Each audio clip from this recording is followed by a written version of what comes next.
जय मसीह के प्यारे दोस्तों, खुदावंद आपके साथ हो। खुदावंद आपको बड़ी बरकत दे। खुदावंद हमेशा आपको अपनी पनाह में रखे। अजीजों, आज का कलाम है खुदा नहायत ही यूनिक, नहायत ही शानदार, हमेशा की तरह आपके लिए बहुत बाबरकत, मेरे लिए बहुत बाबरकत है। और इस कलाम खुदा को सुनिएगा। कोई सवाल हो तो पूछेगा, वरना दातादार तरीके से इसको शेयर कीजिए, ताकि जितने खुदावंद के खिलाफ के खुदावंद के कलाम के खिलाफ आवाज़ उठाते हैं उनकी आवाज़ें बंद हों और वो लोग भी मुआफ़ी मांगे और खुदावंद की राह पर चलें।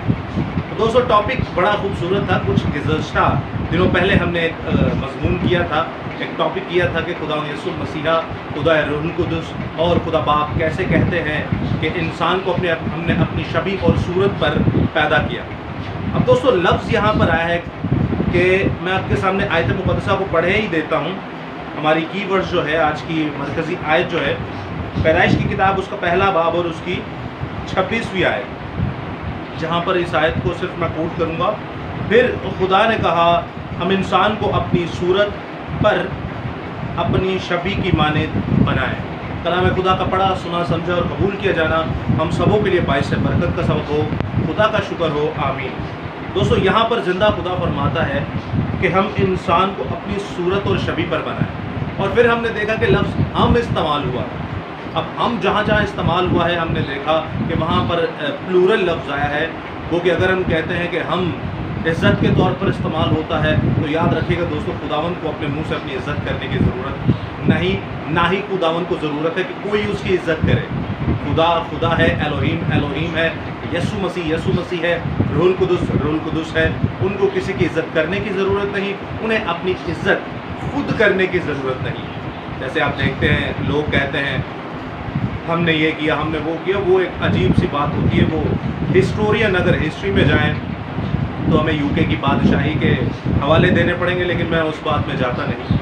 हम अपनी ही टॉपिक की तरफ लेते हैं कि और हमने सीखा कि हम जो है, ये प्लूरल लफ्ज़ है, ये एक से ज़्यादा अशख़ास को ज़ाहिर करता है, यानी कि वहाँ पर एक से ज़्यादा अशख़ास पाए जाते हैं। अगर हमने कहा कि वहाँ पर लूसीफर था, हमने उस बात को भी देखा, लेकिन हम इस बात के नतीजा पर पहुँचे कि वहाँ बाप और बेटा आपस में बात करते हैं।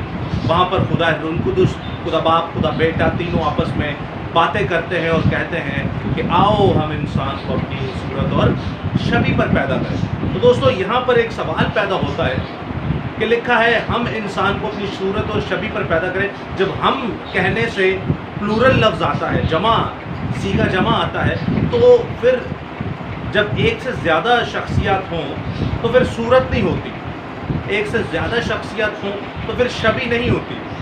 अब यहाँ पर लफ्ज़ आना चाहिए था उर्दू बाइबल मुक़द्दस में कि जैसे हम इंसान को अपनी सूरत और शबीह पर पैदा करें, लेकिन दोस्तों यहाँ पर लफ्ज़ आना चाहिए था, अगर जमा है, अगर प्लूरल है, तो लिखा होना चाहिए था हम इंसान को अपनी शबीहों और सूरतों पर पैदा करें।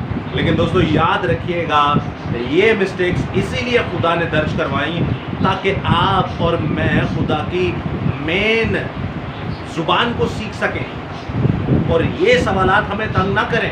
ये सवालात हमारे ऊपर गैर अक़वाम या ख़ासकर याहवे विटनेस और उनके आसपास के जो चेले चपाटे हैं, वो हमारे सामने करके हमें परेशान ना करें। ये सवाल इसीलिए खुदावंद ने रखे कि आप और मैं जो बाइबल स्टूडेंट है, जो खुदा के कलाम को समझते जानते हैं और उसकी कुदरत को पहचानते हैं, हम उसकी ओरिजिनल मतन को पढ़ें कि अच्छा, अगर ये यहाँ पर लिखा है तो ओरिजिनल क्या हो सकता है, क्योंकि ये ऐसा फिट नहीं हो रहा। याद रखिएगा, उर्दू ट्रांसलेशन है, इंग्लिश ट्रांसलेशन है। तो दोस्तों, हमारे पास इब्रानी ट्रांसलेशन जो आती है, ओरिजिनल ट्रांसलेशन जो आती है, हमारे पास इब्रानी जो तर्जुमा आता है, वहाँ पर दो लफ्ज़ इस्तेमाल किए गए हैं, सूरत के लिए और शबीहों के लिए। सूरत के लिए और शबीहों के लिए, जैसे कि हमने मुक़द्दस अलीशा नबी के ज़माना में देखा, जो बच्चों को मारा गया, वहाँ पे लफ्ज़ बच्चे नहीं बल्कि नार लिखा हुआ था इब्रानी ज़ुबान में, जिसका मतलब टीनेजर्स जो अकल रखते हैं। अब यहाँ पर जो लफ्ज़ सूरत और शबीह के लिए इस्तेमाल हुआ, सूरत के लिए इब्रानी लफ्ज़ इस्तेमाल हुआ सलमैनो। सूरत के लिए लफ्ज़ इब्रानी इस्तेमाल हुआ सलमैनो और शबीह के लिए इस्तेमाल हुआ लफ्ज़ देमैथैनो। शबीह के लिए इस्तेमाल हुआ लफ्ज़ देमोथैनो। अब यहाँ पर जब आप इब्रानी ओरिजिनल मतन में पढ़ते हैं तो आपको ये वर्स कुछ इस तरह मिलेगी कि खुदा ने कहा कि हम इंसान को अपनी शबीहों और सूरतों पर बनाएं। اگر آپ اوریجنل متن میں دیکھتے ہیں تو آپ کے سامنے تثلیث خدا بندی، خدا باپ، خدا بیٹے اور روح القدس کا جو ویو ہے وہ آپ کو پیدائش پہلے باب اس کی پہلی دوسری تیسری آیت میں تو ملتا ہے، لیکن دوستو آگے چلتے ہیں تو آپ کو یہاں پر 26ویں آیت میں ملتا ہے کہ خدا کہتا ہے کہ آؤ انسان کو ہم، یا خداوند کہتا ہے کہ انسان کو ہم اپنی صورتوں اور شبیوں پر بنائیں. یعنی یہاں پر ایک شخص کی بات نہیں ہو رہی، جو کہہ رہا ہے وہ ایک نہیں ہے، وہ ایک میں انیک ہے، وہ یاحد نہیں بلکہ احاد خدا ہے. وائی ہوپ آپ کو یہ چیز سمجھ میں آ جائے گی اور آ بھی گئی ہوگی، تو اس کو شیئر کیجئے، زیادہ سے زیادہ دوسروں تک پہنچائیے تاکہ کلام خدا ہر ایک زبان اور دل میں گھر کرے. ہالےلویا. خداوند آپ کے ساتھ.